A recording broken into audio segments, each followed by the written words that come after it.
प्रिय दोस्तों नमस्कार। मैं ज्योतिर्विद दिनेश्वर सिंह रौतिया यूट्यूब के अपने channel astrology with Ved computer में आप सभी का हार्दिक स्वागत करता हूं। मानव जीवन से जुड़े नियम। आज यहां आपको मैं मानव जीवन से जुड़े नियम, कानून, रूल, रेगुलेशन, संविधान या धर्म के महत्वपूर्ण तथ्यों से अवगत करा रहा हूं। बहुत ध्यान से देखिएगा और समझिएगा। अगर वीडियो अच्छा लगे तो इसे लाइक, सब्सक्राइब और शेयर जरूर कर दीजिएगा। तो आइए बिना देर किए हम अपने टॉपिक पर चलते हैं। संत कबीर ने कहा है, चलती चाकी देखकर दिया कबीरा रोए, दो पाटन के बीच साबित बचा न कोय। इस कविता में वर्णित चक्की के पाठ को यदि हम कानून या संविधान मान लें तो दुनिया में दो तरह के कानून या संविधान चलते हैं। पहला, मनुष्यों द्वारा निर्मित अनेक संविधानों में से ही एक हमारा भारतीय संविधान है जो प्रकट उजागर है, उसे हम देख सकते हैं। और दूसरा, ईश्वरीय निर्मित धर्म, अध्यात्म, ज्योतिष भी संविधान हैं जो कि गुप्त एवं अदृश्य हैं, जैसे कि लेडीज का डिलीवरी पेन को देखा नहीं बल्कि महसूस आ जाता है। जो बातें धर्म के दायरे में उचित होते हैं वही बातें संविधान के दायरे में भी कानूनी यानी लीगली होते हैं, और जो बातें धर्म के विरुद्ध अनुचित होते हैं वही बातें भारतीय संविधान के दायरे में भी गैरकानूनी यानी अनलीगल होते हैं। Have you any doubt in it?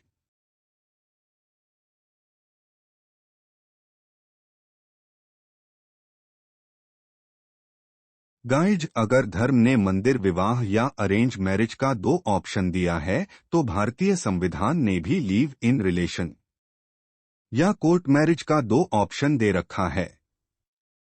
यह केवल आप पर ही निर्भर करता है कि आप किस ऑप्शन पर चलने के इच्छुक हो। अगर आप मनुष्य निर्मित भारतीय संविधान के थ्रू चलना चाहते हैं तो संविधान को पढ़िए और उसके एक्ट्स अधिनियमों को जानिए।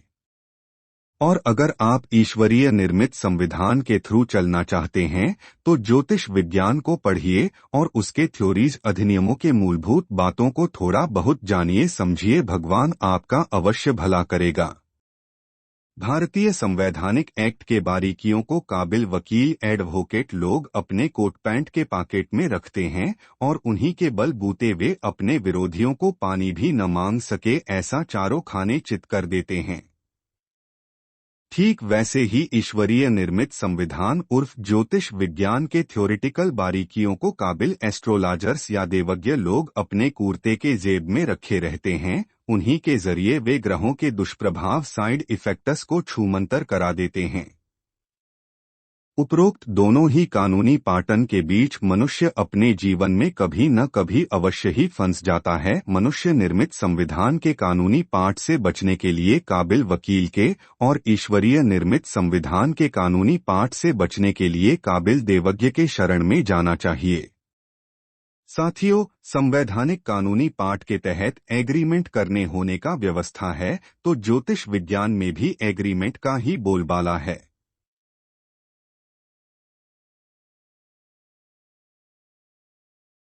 मनुष्य के साथ विधाता जो भी एग्रीमेंट किया रहता है उसे उसका जन्म कुंडली बताता है। फिल्म बनाने से पहले फिल्म निर्माता भी अपने एक्टर्स से एग्रीमेंट साइन करता कराता है।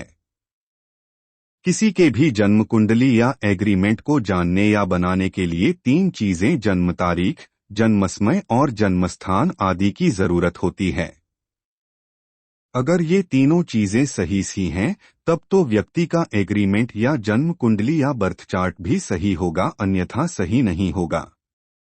दुनिया में कई ऐसे माँ बाप हैं जिन्होंने अपने बच्चे का बर्थ डेट एवं बर्थ टाइम लिखकर रखा ही नहीं, और जब वह स्कूल जाने लायक हुआ तो स्कूल में उसका अंदाजे वाला जन्म तारीख लिखवा दिया।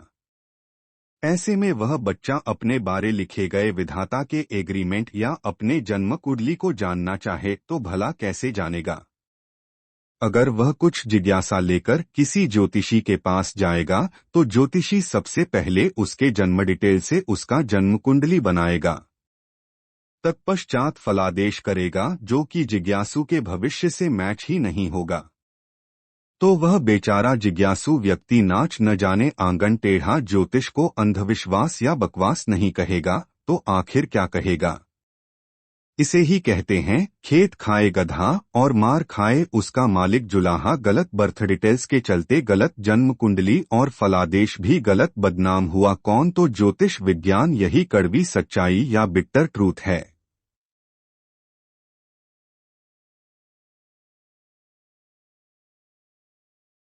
साथियों, अगर आपको अपना रियल बर्थ डेट मालूम नहीं है तो आप न्यूमरोलॉजी के थ्रू भी कुछ नहीं जान सकते हैं। अब बचता है आपका नाम, उसके द्वारा आप अपने बारे थोड़ा बहुत जान सकते हैं।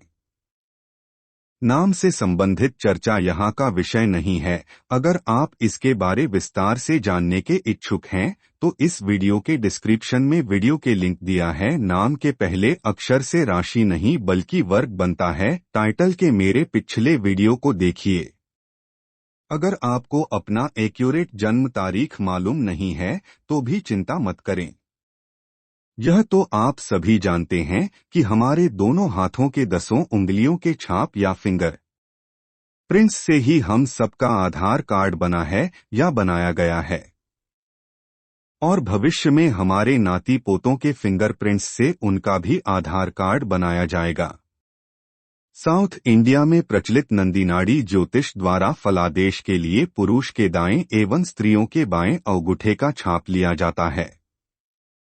चेन्नई सिटी से 377 किलोमीटर दूर आगे दक्षिण में बसा वैथिस्वरन कोइल नंदीनाड़ी ज्योतिष का प्रमुख केंद्र है। वहां मार्स मंगल का बहुत बड़ा मंदिर है जिसे आप गूगल यूट्यूब में सर्च करके देख सकते हैं। और कभी मौका मिले तो वैथिस्वरन कोइल घूमने जाइए।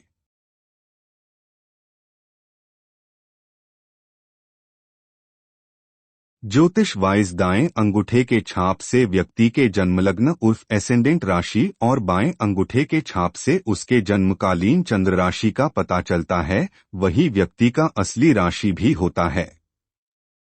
बट इसके लिए एक्यूरेट जन्म सन के अलावा जन्म माह अंग्रेजी या हिंदी का जिज्ञासु को मालूम रहना चाहिए। इन्हीं से व्यक्ति के जन्म नक्षत्र, देशी तिथि, दिनवार, गण और महादशा आदि का पता चलता है। ग्रह चाहे जैसा भी हो, शुभ या अशुभ, वह अपना अच्छा या बुरा फल तभी देता है जब वह अपने दृष्टांत अंश या डिग्री में जाता है या उसकी महादशा चल रही होती है। दोस्तों, तारीख 15 अगस्त 1947 को भारत आजाद हुआ या कहें स्वतंत्र भारत का जन्म हुआ है। उसी दिन के मिडनाइट करेक्ट 12 बजे दिल्ली में स्वतंत्र भारत का जन्म कुंडली बनाया गया है। यहाँ आपको याद दिला दूं कि भगवान श्री कृष्ण और ईसा क्राइस्ट का जन्म भी मिडनाइट करेक्ट 12 बजे ही राजयोग में हुआ था।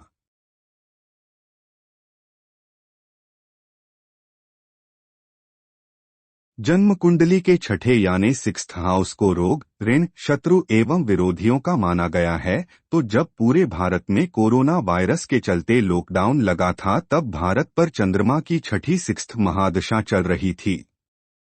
और अगले तारीख 9 सितंबर 2025 तक चंद्रमा की ही महादशा चलेगी। उस पर मैंने वीडियो बनाकर अपलोड कर दिया है। अगर उसे विस्तार से देखनी हो तो मेरे channel astrology with Ved computer में सर्च करें। वीडियो के शुरुआत में कबीर के कहे दो पाटन का जिक्र आया है। यहाँ मैं दो मापदंड बता रहा हूँ, उनसे खुद को तौलें और जाने पहचाने कि आप किस कैटेगरी के दायरे में आते हो। इस संसार में लोग दो ही तरह से जीवन जीते हैं, जिसमें पहले तरह के लोग केवल खाने के लिए अर्थात ओनली टू इट जीते हैं। ऐसों का ध्येय येनकेन प्रकारेण बस खाना ही होता है। यही लोग घुस रिश्वत कमीशन खाते हैं, स्कीम घोटाला करते हैं और कभी कभी बिना डकार लिए पशुओं के चाराओं को भी खा जाते हैं।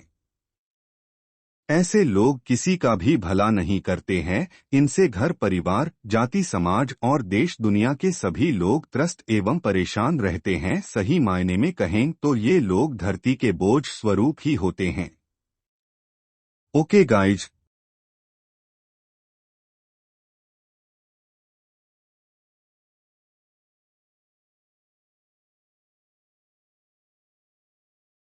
साथियों, सब जीवों में आगरी श्रेष्ठ मनुष्य योनि में जन्म लेकर भी हम कुत्ता बिल्ली यानी जानवरों की तरह केवल खाने के लिए ही जिएं, तो आखिर क्या जिए लानत है ऐसे जीवन पर।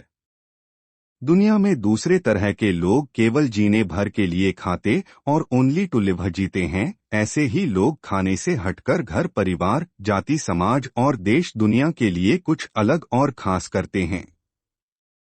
इन्हीं में से पहले व्यक्ति चाणक्य जी रहे। अगर वे चाहते तो चंद्रगुप्त को मगध का सम्राट बनाने के बजाय खुद ही राजा बन सकते थे।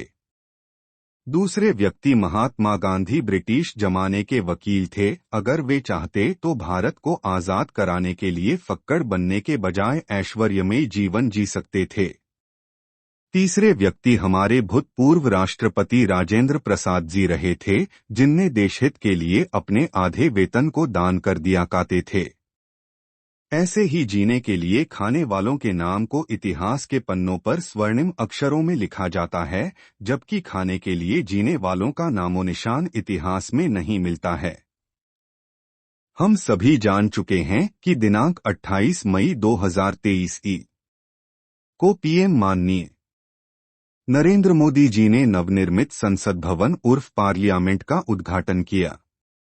उक्तता का मूलांक 1 भाग्यांक 4 और मिश्रितांक 1+4 = 5 है। भारत के दोनों राष्ट्रीय तारीख 15 अगस्त 1947 और तारीख 26 जनवरी 1950 का भी मिश्रितांक 5 = 5 ही है। मूलांक और भाग्यांक के जोड़ को मिश्रितांक कहा जाता है।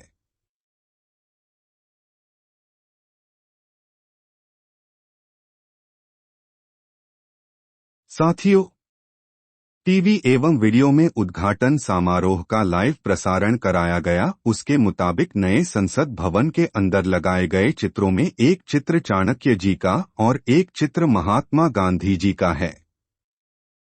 मेरे ख्याल से उक्त दोनों चित्रों को संसद भवन में लगवाकर पीएम माननीय नरेंद्र मोदी जी इनडायरेक्टली आम जनता और राजनेताओं से कदाचित यही अपील करना चाह रहे हैं कि अगर देश को विकास के पथ पर आगे बढ़ाना है तो आप सब खाने के लिए जीने के बजाय चाणक्य और महात्मा गांधी की तरह जीने के लिए खाने का दृष्टिकोण अपनाएं, तभी देश का विकास सबके साथ यानी तरक्की होगा।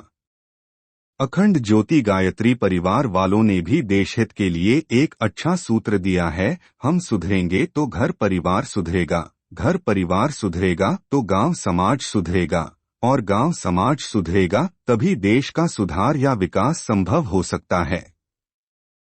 आज से कुछ साल पहले भूतपूर्व राष्ट्रपति माननीय प्रणब मुखर्जी जी के कार्यकाल में एक मेमो ज्ञापन निकाला गया था कि जो भी व्यक्ति देश के विकास के लिए अच्छा सुझाव देगा उसको 15 दिन राष्ट्रपति भवन दिल्ली में अतिथि ठहराया जाएगा। देश के विकास के लिए मैंने जो मजेदार सुझाव लिखकर राष्ट्रपति भवन दिल्ली पोस्ट किया था उसके मंजमून को यहाँ मैं आप सबसे शेयर कर रहा हूँ। साथियों, अपने द्वारा दिए सुझाव में मैंने कोई लंबा चौड़ा बात नहीं, बस एक संस्कृत का श्लोक का पूत कपूत तो का धन संचय पूत सपूत तो का धन संचय लिखा था।